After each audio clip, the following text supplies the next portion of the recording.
జోహార్ మేకా వెంకటరెడ్డి గారు, జోహార్ మేకా వెంకటరెడ్డి గారు, జోహార్ మేకా వెంకటరెడ్డి గారు.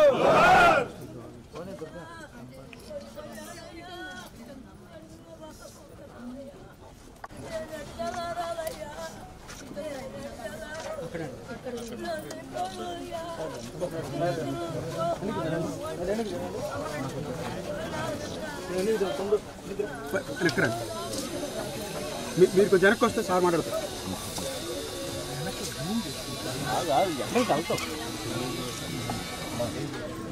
వెనక్కి పెట్టి కెమెరా ఇప్పుడు మా భావం లేకుండా చేశారు. ఎవరన్నా చేయండి బాబుని.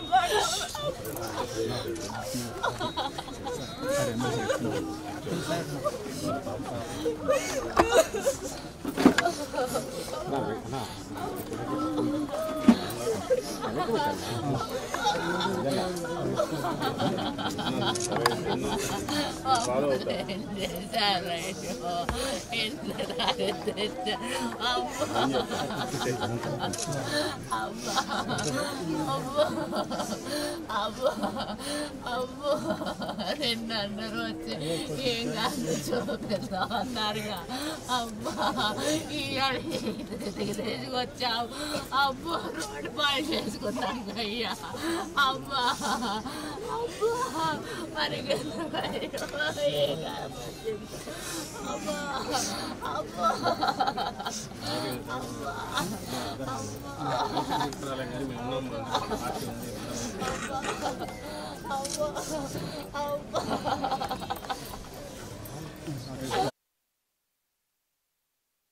దారుణం ఇది. అన్యాయంగా ఒక నిండు ప్రాణాన్ని, ఒక అమాయక ప్రాణాన్ని, ఏమీ తెలియని అమాయకుడిని బలిగొన్నారు. ఈరోజు తెలుగుదేశం పార్టీ తన నీచమైన రాజకీయాల కోసం ఒక ఉన్మాదంతో ప్రవర్తిస్తోంది. ఎన్నికల దగ్గరికి వచ్చే కొద్దీ టెర్రరైజ్ చేయాలని ఒక ఉన్మాదంతో భయోత్పాతం క్రియేట్ చేయడానికి చంద్రబాబు కొడుకు ఇక్కడ పోటీ చేస్తున్నాడు. మంగళగిరిలో ఓడిపోతామని స్పష్టంగా తెలుసు. ఈ నేపథ్యంలో ఓటర్లను, వైఎస్ఆర్ కాంగ్రెస్ పార్టీ సానుభూతి పరులను, నాయకులను అందరినీ భయభ్రాంతులు చేసే ఉద్దేశ్యంతో కావాలనే దాడులకు దిగడం. ఇది రెండవదో మూడవదో, ఇది ఏకంగా ప్రాణాలు తీసేంతవరకు పోయింది. లేకపోతే మా వైపు నుంచి ప్రచారానికి వెళ్ళిన 10-15 మంది ఉన్నారు. అటువైపు నుంచి తాగి వచ్చిన అదే పనిగా కావాలని రెచ్చగొట్టే రకంగా వ్యవహరించి వేగంగా వచ్చి మోటార్ సైకిల్తో గుద్ది ప్రాణాలు పోవడానికి కారణమైన ఆ గూండాలు ఎవరైతే ఉందో, తెలుగుదేశం గూండాలు, వాళ్ళు ఏదో అనుకోకుండా జరిగింది అనుకోవడానికి వీల్లేదు. ఆ సంఘటన, ఆ దుర్ఘటన ఖచ్చితంగా దురుద్దేశంతోనే భయపెట్టాలి.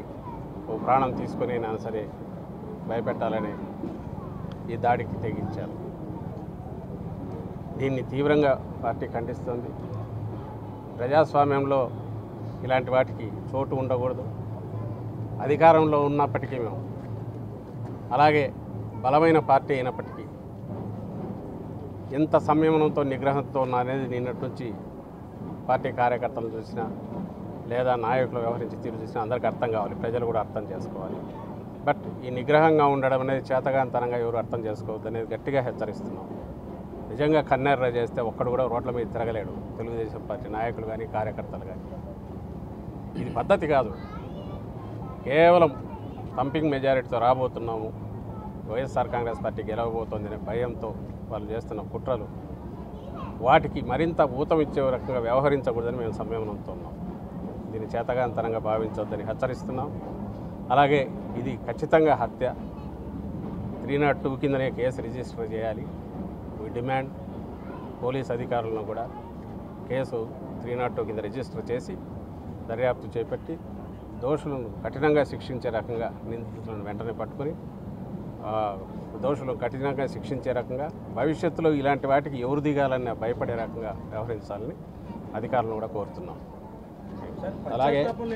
అలాగే వెంకటరెడ్డి గారిని వెనక్కు తీసుకురాలేము. అలాంటి మంచి నాయకుడిని కోల్పోయినందుకు బాధపడుతున్నాం. ఆయన ఆత్మకు శాంతి కలగాలి. ఆయన కుటుంబానికి మనిషిని తీసుకురాలేం కానీ ఆయన కుటుంబానికి పార్టీ పూర్తిగా అండగా ఉంటుంది. పిల్లల భవిష్యత్తు విషయంలో కానీ ఆయన కుటుంబం నిలదొక్కడంలో కానీ పూర్తిగా పార్టీ అండగా ఉంటుంది. కుటుంబ సభ్యునిగా భావిస్తున్నాం. ఆయన ఆ రకమైన భరోసా కూడా ఇస్తామని కూడా మరోసారి తెలియదు. టీడీపీ ప్రత్యక్షంగా ప్రమేయం ఉన్నటువంటి ఇది ఒక 4వ ఘటన, అంటే హత్యాత్మం జరిగినటువంటి ఇన్సిడెంట్. కనీసమైనటువంటి పశ్చాత్తాపం వాళ్ళు ఎక్కడ కనిపించదు. కనీసం ఆ పార్టీ నేతలు కూడా స్పందించలేదు. దీన్ని ఎలా చూస్తారు? వాళ్ళు ఎప్పుడైతే ఇక్కడే కాదు రాష్ట్రం అంతా కూడా వాళ్ళది మీరు చూస్తే వాళ్ళు అటాక్స్ చేస్తున్నారు, వాళ్ళు విక్టిమ్స్ లాగా పోజులు ఇస్తున్నారు. వాళ్ళే దాన్ని తీసుకెళ్ళి మళ్ళీ ఎన్నికల కమిషన్లోనూ ఇంకో దగ్గర ఒత్తిడి తీసుకొస్తున్నారు. మా పరిస్థితి నిజంగా ఎట్లుందంటే ఆ పద్ధతిలో పోతున్నది మేమన్నట్టుగా వాళ్ళు చిత్రీకరిస్తుంటే బాధితుల స్థానంలో వైఎస్ఆర్ కాంగ్రెస్ పార్టీ మేము నిలబడి ఉన్నాం. ఇది ప్రజలందరూ గమనిస్తున్నారు. వీటన్నిటికి కూడా కారణం ఒకటే, నిస్పృహ. ఆఖరు దశలో ఈసారి మొత్తంగా ఆ పార్టీ కంప్లీట్గా దుకాణం బంద్ అయిపోయిన పరిస్థితిలో నేపథ్యంలో ఇంకా ఏం చేయాలనో తెలియక ఏదో ఒక రకమైన సాకు కావాలి కాబట్టి టెర్రరైజ్ చేయాలి. దీంట్లో ఎక్కడైనా మేము మా వాళ్ళు నిగ్రహం కోల్పోయో రియాక్ట్ అయితే దాన్నే చూపించి మేము దాడులు చేస్తున్నాం అనేది సానుభూతి పొందాలి.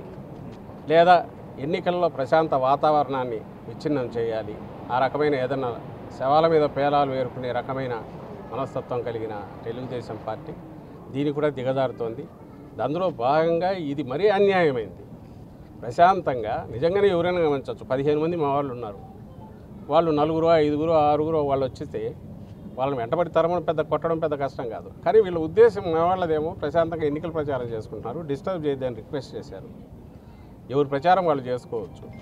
అలాంటిది కావాలనే వాళ్ళ చుట్టూ బైకులతో చక్కర్లు కొట్టు మళ్ళీ వేగంగా వచ్చి గుద్ది ఓ ప్రాణం పోవడానికి కారణమయ్యారంటే ఇది ఖచ్చితంగా పథకం ప్రకారం జరిగింది. 4 రోజుల ముందే ఇంకా మర్చిపోలే. ముఖ్యమంత్రి గారి మీద సాక్షాత్తు ముఖ్యమంత్రి గారి మీదే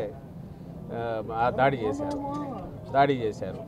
ఈరోజు ఇది అంటే ఎక్కడికి తీసుకుపోవాలనుకుంటున్నారు? ఎన్నికలు అనేవి ఇవే ఇట్లనా జరగాల్సింది. మీరన్న ఇన్సిడెంట్స్ కొన్ని ఎక్కడో బయట జరిగినవి. ముఖ్యమంత్రి గారి మీదే దాడి జరిగింది. దాన్ని కూడా హేళనగా మాట్లాడుతున్నారు. అంటే ఎంతకు సహనం వహించి ఓర్చుకునే కొద్దీ మా పార్టీ నాయకులు, మేము వైఎస్ఆర్ కాంగ్రెస్ పార్టీ నాయకులు కానీ కార్యకర్తలు కానీ దాన్ని అలుసుగా తీసుకొని మరింత రెచ్చగొడుతున్నారు. అందులో భాగంగానే ఇది మరీ అన్యాయంగా ఈరోజు ఈ సంఘటన జరిగింది. ఆ రోజు ముఖ్యమంత్రి గారికి కూడా ఆ రాయి కొంచెం పక్కన తగిలింటే ఏమయ్యేదని ఊహిస్తే ఒళ్ళు జలధరిస్తుంది, భయం వేస్తుంది. కానీ వాళ్ళకి సిగ్గు లేకుండా వాళ్ళు దాన్ని డ్రామా అంటారు. అంతవరకు దిగజారి వ్యవహరిస్తున్నారు. బహుశా ఈ దేశంలో ఎక్కడ వేరే చోటికి ఇలాంటి వాతావరణం ఉంటుందని మేము అనుకోవట్లే. ఇప్పుడు కూడా సిగ్గు లేదు వాళ్ళ. కనీసం జరిగిన దాని మీద ఇది వ్యక్తం చేయడం కానీ ఇంకోటి కానీ. ముఖ్యమంత్రి గారి మీద అటాక్ చేసిన తర్వాత అయినా అరే మాకు సంబంధం లేదు, పొరపాటు ఎవరు చేసినా తప్పని ఒక మాట కూడా వాళ్ళు అనట్లేదు. పైగా అది మేమే చేయించుకున్నాము, ముఖ్యమంత్రి గారు చేయించుకున్నారంటారు. ఇంకంతకంటే సిగ్గులేని వీళ్ళు ఎవరన్నా ఉంటారా? ఇలాంటి వీళ్ళ పీడ ఎప్పుడు వదులుతుంది అనేది ఈ 24 ఎన్నికలతో ఆ పార్టీ ఈ రాష్ట్రానికి పట్టిన పీడ తెలుగుదేశం పార్టీ రూపంలో కానీ దాన్ని కబ్జా చేసిన చంద్రబాబు నాయుడు రూపంలో ఇన్నాళ్ళు నడిపిన ఆయన చంద్రబాబు నాయుడు గారి నాయకత్వం ఆ రూపంలో కానీ ఇన్నాళ్ళు పట్టిన పీడ ఈ 24 ఎన్నికలతో ఈ రాష్ట్రానికి వదులుతుందని మేము బలంగా నమ్ముతున్నాం. ఆ దెబ్బకు భయపడే వాళ్ళు ఏమి చేస్తున్నారని మేము అనుకుంటున్నాం. సోషల్ మీడియాలో విపరీతమైన ట్రోల్స్ చేస్తున్నారు. ఎవరైనా చనిపోయినట్టే వాలంటీర్ దగ్గర కావచ్చు, నిన్న మాట జరిగిన జగన్మోహన్ రెడ్డి గారు కావచ్చు, ఇప్పుడు రెడ్డి గారి కావచ్చు, ఏది జరిగినా సరే వాలిపోతున్నారు. ఓట్ల కోసం రాజకీయం చేస్తున్నారు. శవం దొరికితే వదలట్లేదు. సోషల్ మీడియాలో విపరీతమైన ట్రోల్స్ చేస్తున్నారు. ఆ శవాలు హాయిగా మనుషులు ఉన్న వాళ్ళని శవాలుగా మారుస్తున్నది వాళ్ళు, వాళ్ళ మీద అటాక్ చేస్తున్నది వాళ్ళు. మేము ఇది జరిగితే బాధపడుతున్నాము, వచ్చి ఇది వద్దయ్యా అని చెప్తున్నాము. ఇలాంటిది కాదు, ఇది పద్ధతి కాదు. మేము రెచ్చిపోవడం మొదలు పెడితే అది ఎక్కడికో దారి తీస్తుంది. మళ్ళీ దాన్నే నువ్వు సాకుగా చూపిస్తావు.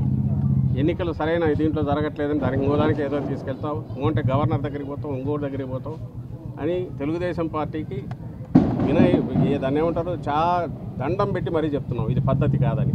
కానీ ఇదే పద్ధతిలో వాళ్ళు పోతే రియాక్షన్గా వేరే రకంగా ఉంటే వాళ్ళు తట్టుకోలేరు. అది వాళ్ళు గుర్తించాలి. వాళ్ళ ఎవరైతే విచ్చలవిడిగా వ్యవహరిస్తున్నారో ఆ పార్టీ కార్యకర్తలు కానీ వాళ్ళు గుర్తించాలి. ప్రజలైతే గమనిస్తున్నారు. ఈ 20 రోజులు ఇలాంటిది మళ్ళీ ఇంకా వాళ్ళు చాలా చేసే ప్రయత్నం చేస్తారు. ఎక్కడికక్కడ అందరూ అప్రమత్తంగా ఉండాలి. అట్లానే సమయం కూడా కోల్పోవద్దని కూడా పార్టీ కార్యకర్తలకు కానీ నాయకులకు కానీ అందరికీ సానుభూతిపరులకు విజ్ఞప్తి చేస్తున్నాం. నేను ఇంతకుముందు అన్నట్టు ఇది ఆఖరి ఎన్నికలు తెలుగుదేశం పార్టీకి. దీంతో ఈ పీడ పూర్తిగా వదలబోతోంది. కాబట్టి ఈ 20 రోజులు ప్రశాంతంగా వ్యవహరించమని కూడా అందరికీ విజ్ఞప్తి చేస్తున్నాం.